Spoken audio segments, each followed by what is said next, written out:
Mesdames, Messieurs, bonjour. Les titres de l'actualité. Ils renforcent depuis ce matin leur capacité pour un meilleur ciblage des populations vulnérables. Les maires, les secrétaires généraux et les présidents de commission approfondissent ainsi leur compréhension sur les questions de protection sociale de façon générale. Détail dans cette édition. Dans cette édition, la Cour constitutionnelle de la République du Congo a entériné ce mardi la réélection du président Sassou Nguesso. Sassou Nguesso qui a été élu le 21 mars dernier avec 88,40% des suffrages. L'opposition avait alors introduit un recours en annulation. Bienvenue à tous. Les maires, les secrétaires généraux et les présidents de commission, acteurs de la mise en œuvre de la politique nationale de protection sociale, renforcent depuis ce matin à Ouagadougou leur capacité de ciblage des populations vulnérables, le lieu pour eux d'approfondir leur compréhension des questions de protection sociale. Issa Kafando et Maxime Zongo, reportage. Pour une meilleure conduite de la politique nationale de protection sociale, les principaux acteurs ont été conviés pour un renforcement de leurs capacités. Une occasion destinée à approfondir leurs connaissances et leur compréhension aux questions de protection sociale. Nous allons renforcer leurs capacités à travers de communications sur la protection sociale, sur leur rôle dans la mise en œuvre de la politique nationale de protection sociale et également leur rôle dans le cadre même de l'implantation d'un système de protection sociale au niveau national. Cibler les ménages vulnérables, c'est pour évidemment constituer un registre unique des personnes vulnérables qui sera vraiment la référence pour les interventions de tous les acteurs du domaine de la protection sociale.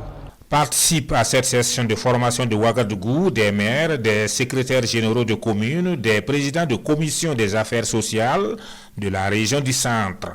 Cette rencontre sera ainsi une occasion pour une meilleure harmonisation des points de vue et une opportunité d'affiner les stratégies de ciblage des populations vulnérables. Un nouveau projet est lancé dans ce début du mois d'avril dans la commune de Boussouma. Le projet à chance égale vise à accroître la participation de la femme à la vie de la société dans tous les secteurs. Il est financé par l'ONG Oxfam et mis en œuvre par l'association d'appui et d'éveil Poksada. Amadou Ouedraogo et Jacques Ouedraogo. Booster la participation politique des femmes, c'est l'objectif du projet à chance égale lancé ici dans la commune de Boussouma. Ce projet va permettre d'enclencher un processus de mobilisation des groupes féminins en vue de la réalisation d'actions concertées pour l'amélioration du statut et des conditions de vie de la femme et de la jeune fille. Il s'agira d'organiser donc des formations au profit des membres des groupements et associations féminines. Il s'agira également d'organiser un voyage d'études au profit de ces groupements et associations féminines. Le projet à chance égale vise à terme une plus grande participation de la femme à la vie de la société dans tous les secteurs. Et le conseil municipal de Boussouma se dit prêt à accompagner les 10 projets. C'est une opportunité donnée à la gente féminine de pouvoir s'intégrer aussi bien politiquement qu'économiquement et dans la vie de la nation. Donc c'est un projet en tout cas, que nous souhaitons la bienvenue et que nous allons contribuer de notre mieux pour qu'il y ait du succès.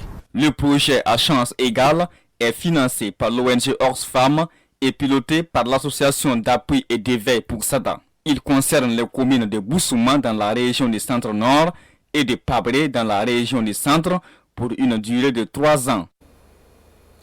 Autre facteur de vulnérabilité des populations, le manque d'eau. Sur cette question, les filles et fils du Burkina résidant hors de nos frontières s'impliquent dans la recherche de solutions.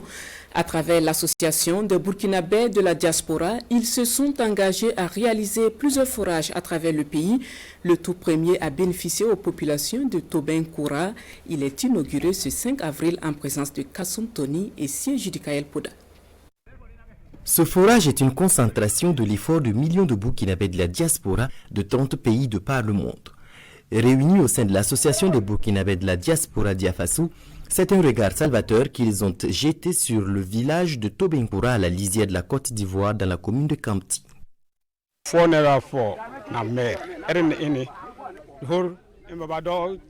ils sont déplacés pour venir voir le forage qu'ils ont envoyé l'entreprise de venir faire et leur remettre la clé, qu'ils sont contents. En tout cas, en matière d'eau, ils sont en tout cas maintenant sont très contents. Un sentiment de bonheur, le fait de voir nos compatriotes qui n'avaient pas accès à l'eau potable aujourd'hui, qui ont accès à l'eau potable, vraiment ça fait plaisir. Ici à Tobenkoura, qui a été choisi par Dia Faso pour réaliser ce forage, il y avait un forage que nous avons fait, mais nous avons privilégié l'école. Et ça se trouve à l'école, dans un quartier. Ils sont 3 quartiers. Ici, c'est le 2e quartier qui bénéficie donc. Et ici, il ne restera plus qu'un quartier à satisfaire pour qu'on dise que tout le village de Tobenkoura a accès à l'eau potable. Pour une synergie d'action de plus de 10 millions de Burkinabés vivant hors du pays, un fonds de soutien de la diaspora a été créé afin de contribuer au développement de la mère patrie. Et cela suite à l'appel lancé en 2018 par le président du Faso. L'initiative est venue à la suite du Forum national de la diaspora. Lors de ce forum, nous avons eu à proposer une idée qui est la suivante. Si chaque Burkinabé donne 1000 francs, chaque Burkinabé de la diaspora donne 1000 francs par an, ce qui fait moins de 100 francs par mois, multiplié par le nombre de Burkinabés que nous avons estimé à l'époque à 10 millions, ça nous ferait une somme de 10 milliards chaque année qu'on pourrait investir dans des infrastructures hydrauliques au niveau des zones où les populations n'ont pas accès à l'eau potable. L'objectif de Dia Faso n'est pas seulement d'investir dans le secteur de l'eau potable. L'association vise plus haut d'aider le Faso à atteindre l'autosuffisance alimentaire. La société allemande Soji Holding a elle aussi laissé parler son cœur au profit des enfants orphelins et défavorisés de l'association Malgré-Normand pour la protection des orphelins en Pau. Pas plus que hier, au siège de l'association Sissa Ouagadougou, Soji Holding a remis un don dont la valeur est estimée à 10 millions de francs CFA. Témoignage avec Alidou Badini et bienvenue dans ça. Des vivres destinés à ces tout-petits sous la coupe de l'association Malgré-Normand pour la protection des orphelins en Pau. C'est une aide de la société Soji Holding opérant dans les secteurs de la communication et de l'énergie. Elle vise à améliorer les conditions de vie de ces enfants. Nous sommes là ce matin parce que notre vision nous l'impose. Notre vision donc, qui consiste à placer, qui nous impose un devoir de responsabilité, nous amène donc à consacrer une partie de nos revenus pour des activités sociales. Aujourd'hui, nous voyons cette grande quantité de dons naturels qui va soutenir l'AMPO pour les mois à venir. Et je suis fier qu'une compagnie burkinabé allemande soutient ce projet. 10 millions de francs CFA, c'est la valeur de ce don qui vient soulager un tant soit peu les responsables de l'AMPO. Oh, je suis à l'aise. Ça veut dire quelque chose de trouver à manger pour 180 enfants, tout en tout, 200, chaque jour. Ça, c'est presque pas arrivé, hein? Et ça me fait à l'aise. Aujourd'hui, je peux bien dormir. S'il vous plaît, aidez-nous. Ce sont les enfants africains. Ce sont les enfants burkinabés qui vont avoir une très bonne formation ici chez nous. Ça, je vous jure. Aucun enfant quitte notre maison sans un diplôme. À la suite de ce coup de pouce, la société Soji Holding entend multiplier ses efforts pour le bien-être de ses enfants en situation de précarité socio-économique. Tenez-vous bien, madame, monsieur, une œuvre littéraire qui pèse 2 tonnes. C'est le tout premier essai de Niesbila Christophe Ouedraogo. L'œuvre est intitulée « Promesse d'enfant pour un monde meilleur ». Il retrace le parcours d'une vie, l'éducation que l'auteur a reçue de son géniteur. Les échos de la dédicace avec Daouda Ouattara et Marguerite Dogno. Promesse d'enfant pour un monde meilleur, c'est le titre de l'ouvrage de Niesbila Christophe Ouedraogo. Un écrit en 2 tomes qui se veut la somme d'une riche expérience de l'auteur bercé toute sa vie, dira-t-il, par les enseignements de son père, dont cette phrase de sagesse « On ne naît pas pour être un mouton, on naît pour acheter un mouton » qui en dit long sur la philosophie de l'écrivain qu'il veut transmettre à la nouvelle génération. J'aimerais que les jeunes puissent tout en retournant vers les papis, les mamies, pour profiter de leurs expériences, puissent faire un savant dosage entre tradition et modernisme, afin justement d'améliorer leur vie. Le livre dédicacé ce jour est aussi une œuvre à caractère historique, soutiennent les hommes de lettres et de culture. C'est un document qui a une dimension anthropologique parce qu'il nous renseigne aussi sur ce qu'est l'homme chez le Mwara. Un document à dimension sociologique parce qu'il nous donne des informations précises sur la manière dont la société Mwara est organisée, notamment dans le village de Sao. L'histoire et la géographie qui se croisent également dans le document, dans un récit objectif selon les spécialistes, dans une réalité qui permet au lecteur d'apprécier l'apport du livre à la connaissance de l'histoire du Burkina Faso. L'ouvrage est disponible dans les librairies au prix de 6 000 francs CFA. Voilà, l'ouvrage ne pèse pas 2 tonnes, mais est constitué et subdivisé en 2 tomes, tome 1 et tome 2. En page culture, des jeunes Toussiens ont pris l'initiative de valoriser leur culture à travers un festival dénommé Festival de la culture Toussien. La première édition a ouvert ses portes le samedi dernier à la Maison de la culture de Bobo-Dioulasso. Festival placé sous le thème Alliance et parenté à plaisanterie en pays toussien. Hassan Gourabou et Karim Sissé. La cour de la Maison de la culture de Bobo-Dioulasso transformée en un gigantesque podium. Et c'est à la faveur de la première édition du FESCUT, Festival de la culture Toussien. Une édition prévue pour se tenir sur 3 jours et qui vise, selon ses organisateurs, à faire rayonner la culture toussienne. L'intérêt pour nous en tant que fils toussiens, c'est d'essayer de faire la promotion de notre culture, la promotion de la culture toussienne, parce que personne d'autre ne viendra faire cette promotion-là à notre place. Notre patrimoine culturel, je le dis très souvent, ne nous appartient pas. On doit l'entretenir de façon à ce qu'il serve comme moyen d'échange avec les autres communautés. C'est pour cela que j'ai accepté de soutenir cette activité. Alliance et parenté à plaisanterie en pays toussien. C'est sous ce thème que se tient la présente édition. Et pour décortiquer ce thème, les Toussiens ont fait appel à un de leurs parents à plaisanterie.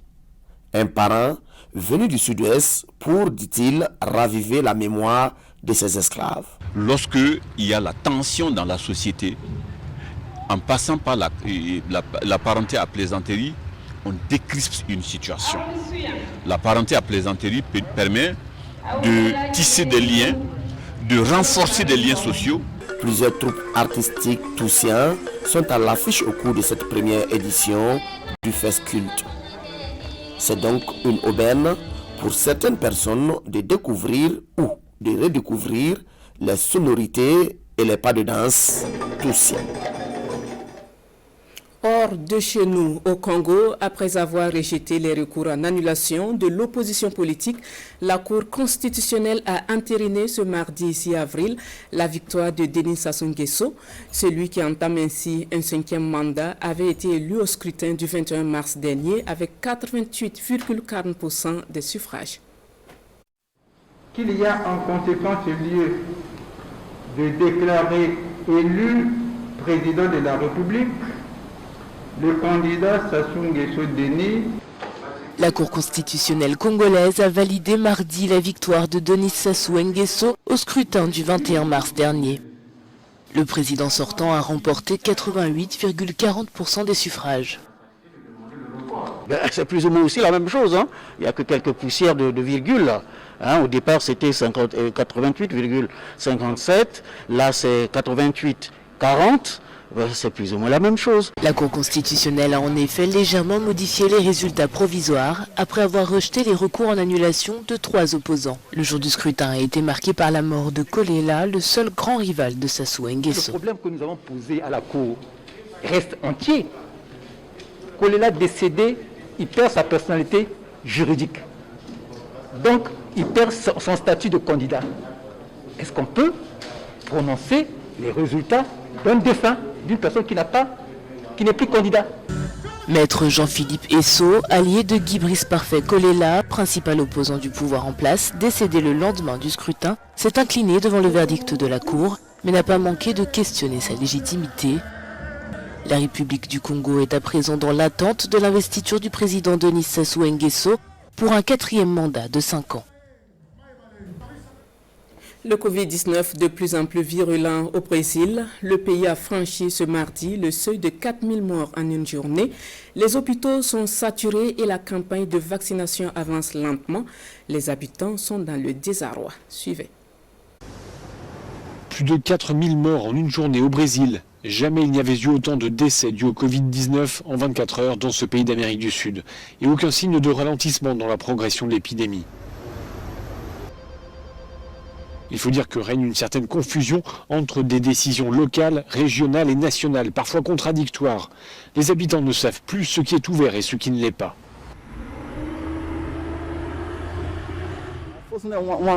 Ce plombier regrette que les autorités n'aient pas pris des mesures plus strictes, comme dans d'autres pays. C'est vrai que ça aurait été difficile pour les gens, mais on aurait sûrement moins de décès aujourd'hui. Il aurait fallu que les gens soient confinés, que les politiciens imposent ce confinement.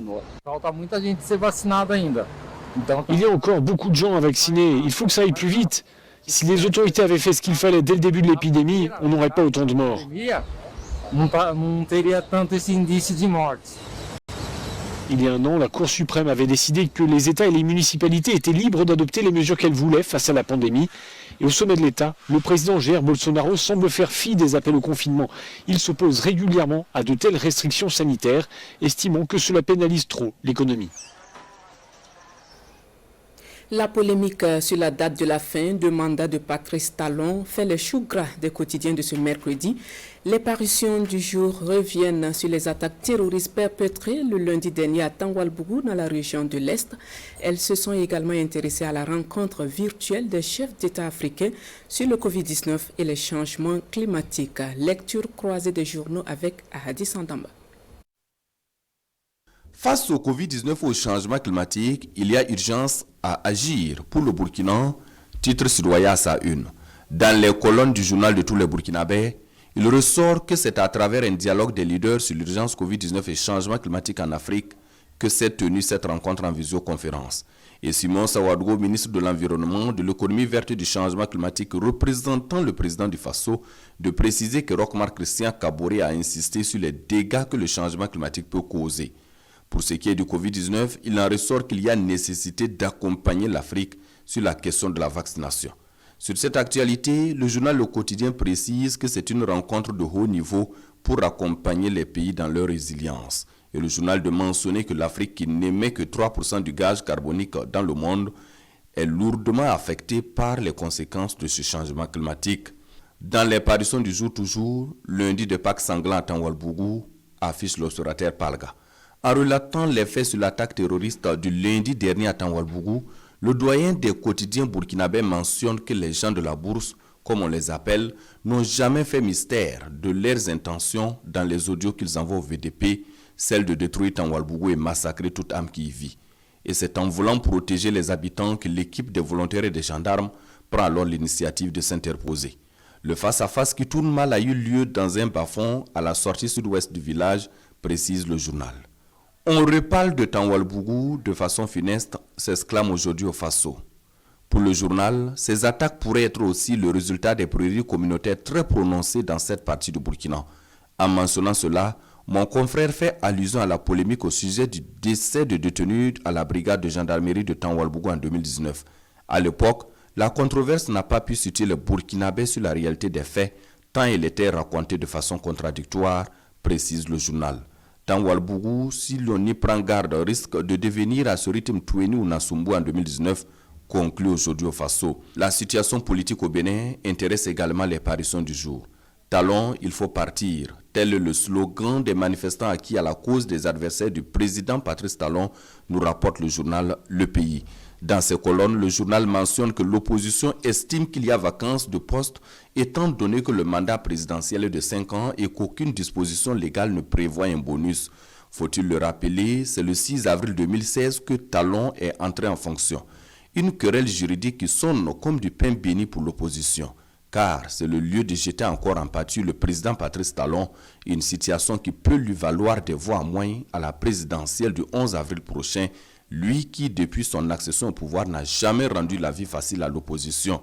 Une opposition laminée et réduite à sa simple expression dont tous les leaders sont en exil, précise le journal.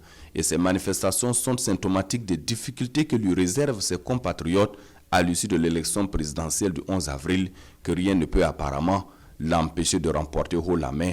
Alors, le président Patrice Talon aurait donc tort de considérer ces manifs comme un feu de paille, conclut le journal Le Pays.